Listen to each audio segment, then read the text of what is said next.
और जो कौमें मरने से डरती हैं वो जिंदा नहीं रहती हैं।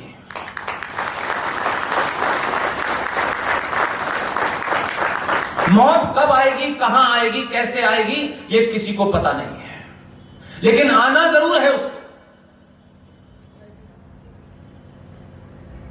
इसलिए हिंदू सनातनी समाज, मैं आपसे बात नहीं करता 1947 से पहले की, क्योंकि मैंने देखा नहीं। 1947 के बाद के डॉक्यूमेंटेशन सारे मौजूद हैं, इसलिए तथ्यों पे बात कहना चाहता हूं आपसे। किसका डर था आपको कि आपने किसी चीज का विरोध ही नहीं किया, और आज आप 2021 के भारत में, भारत की जनगणना के हिसाब से 90 करोड़ सनातनी हिंदू हैं। सबसे ज्यादा टैक्स देते हैं, जीएसटी देते हैं। भारत का संविधान कितना भी उसके अंदर कमियां हो, उसके बावजूद भी आप उसे मानते हैं। भारत की संसद में जैसे भी शक्ल के लोग गए हों, जिस भी विचारधारा के लोग गए हों, आपने भारत की संसद में पास हुए कानून को माना। इस देश की हर चीज में आपका कंट्रीब्यूशन ज्यादा है। आपने रेलों में, बसों में आग नहीं लगाई,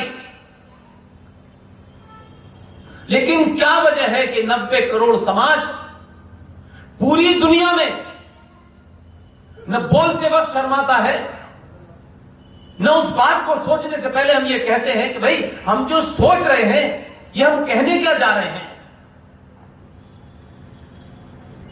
हम पब्लिकली कोई बात कह दें, बिना जाने कह दें, तो हमको बड़ा कॉम्प्लेक्स होता है कि हमने इतने सारे लोगों के सामने कोई गलत तथ्य रख दिया, कोई गलत बात कह दी, और उस शर्माए से रहते हैं।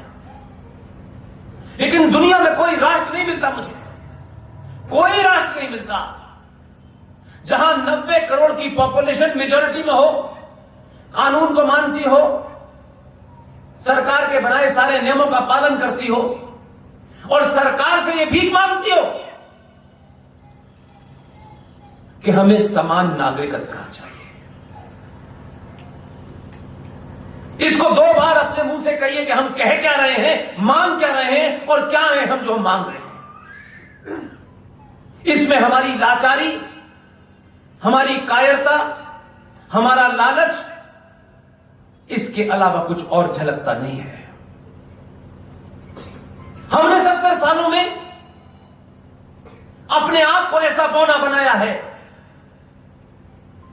कि आज आप जब समान नागरिक अधिकारों की बात करते हैं तो आपको पता है कि इस देश में जो कम है गिनती में, उन्होंने अपनी सामूहिक शक्ति से आपसे ज्यादा अधिकार ले लिए हैं। इसलिए आज 90 करोड़ हिंदू पूरी दुनिया में रुस्वा हो रहा है और कह रहा है कि हमें समान नागरिक अधिकार चाहिए। दुनिया में पहला ऐसा देश होगा वहां की मेजॉरिटी समान नागरिक का अधिकार का मांग करती हो, क्योंकि उनको मालूम है कि इस देश में माइनॉरिटी के नाम पे उनके अधिकार इस मेजॉरिटी से ज्यादा है।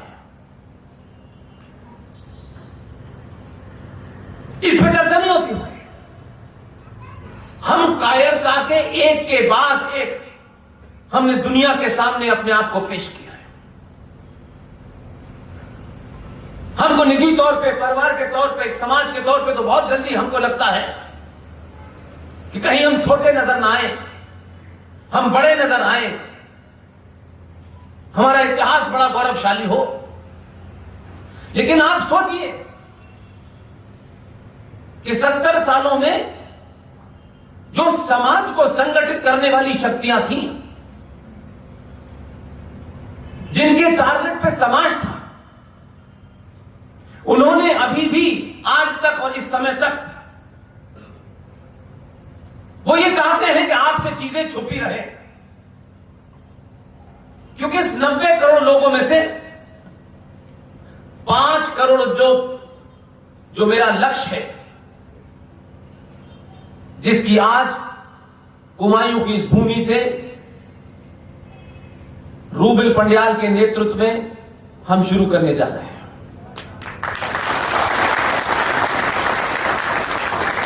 समय कितना लगेगा मैं नहीं जानता, कितने लोग आएंगे मैं नहीं जानता, लेकिन मेरा मानना है 5 करोड़ बौद्धिक रूप से ताकतवर मजबूत लोगों की एक फौज खड़ी कर देंगे तो 49 के बाद से यह देश बटा।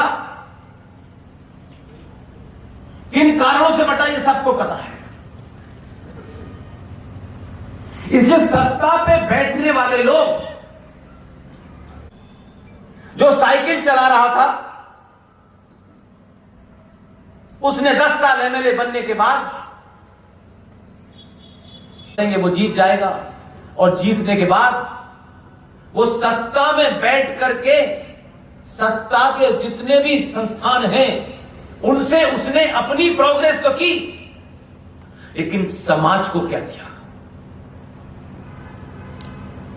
इसलिए आपको आज भी लोग आपके सामने झूठ बोल रहे हैं। मैं किसी को दोष नहीं देने, और ना ये मेरी सत्ता से शिकायत है, ना किसी एमएलए एमपी से शिकायत है, क्योंकि मैं जानता हूं उनकी लिमिटेशंस। 1947 से लेकर 2021 आ गया, जिन कारणों से भारत का विभाजन हुआ, 18 से 21 लाख लोगों की लाशों पे भारत बना। आपने उन कारणों को भूल गए, क्योंकि आपको लगा अब हमें नहीं लड़ना, अब जो कुछ मिल गया है बस उसी में जीना है। और आप नेताओं की तरफ देखते हैं, नेता अपने स्वार्थ के हिसाब से नया नया जुमला लाते हैं। इसलिए आप भूल गए दुनिया में जो कौमें अपने इतिहास में जघन्य अपराधों को करने वालों को भूल जाती हैं, उनके साथ अपराध हमेशा होता रहता है। हिरोशिमा में बम गिरा, यह भारत के हर बच्चे को पता है। नाजी कैंप लगे, यह सबको पता है। हिटलर ने चैम्बर में लोगों को मार दिया, यह सबको पता है। लेकिन सनातनी हिंदू समाज, किसी ने यह बात नहीं उठाई। इसलिए सत्ता के शीर्ष पे अगर कोई बैठा है और उन हालातों में से मैं अगर एक छोटा सा डॉट और नुक्ते और बिंदु बराबर भी काम करता है, तो यह समाज खुल के उसका समर्थन नहीं करता। इसलिए सत्ताएं जो आई वो चली गई। आज भी लोग सत्ता पे हैं, वो राज चला रहे हैं। हम राज के चलाने की बातों में रोज दखल देते हैं। ऐसे ऐसे लोग हैं जो 5 लोगों के अपने घर का परिवार नहीं चला सकते, लेकिन मोदी को सलाह दे देते हैं कि पाकिस्तान पे हमला करना चाहिए।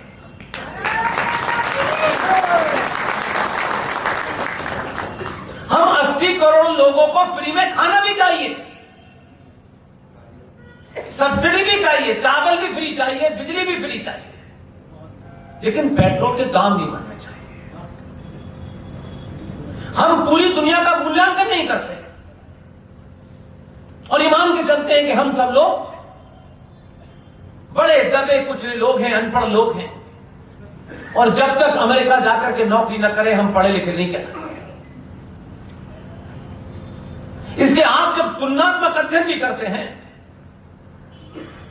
तो उस हीन भावना के इतने शिकार होते हैं कि आज भी आपकी जुडिशरी में जितने भी बड़े फैसले होते हैं उसमें या तो हॉलैंड का कोई मिसाल दी जाती है, स्विट्जरलैंड की मिसाल दी जाती है, लेकिन आचार्य चाणक्य के दौर की मिसाल नहीं दी जाती।